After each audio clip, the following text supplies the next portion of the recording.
did not only discover these data, and she did not only discover these unique patterns, she also discovered that these patterns throughout history could be explained by an economic framework. And in this framework, women are at the center of making a decision about whether to work in the labor market given their potential earnings, or to stay at home and care for their family and the home. The constraints that the woman faces at home, these have changed across generations, but also, as highlighted by Dr. Goldin, across the life cycle, as the woman goes from being young, single, and independent to getting married, having babies, watching these children grow up, and eventually move out of the home again.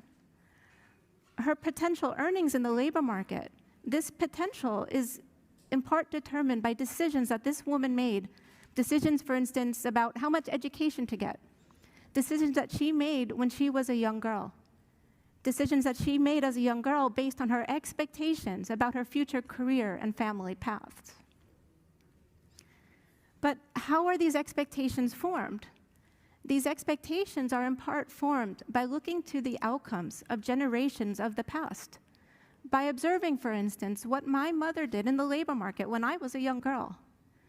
Dr. Goldin writes, each generation expanded its horizons, learning from the successes and failures of the preceding generation and leaving lessons for the next wave of women. This role of generations and updating expectations helps explain why change in labor market gender gaps has been so slow. The beauty of this framework is that it can explain all of the surprising patterns that she discovered in the data. She can explain why female employment decreased in the 1800s, despite the economic growth that came with industrialization. She can explain why the earnings gap hardly closed for much of the 1900s, despite continued economic growth and a large number of women returning to the labor market.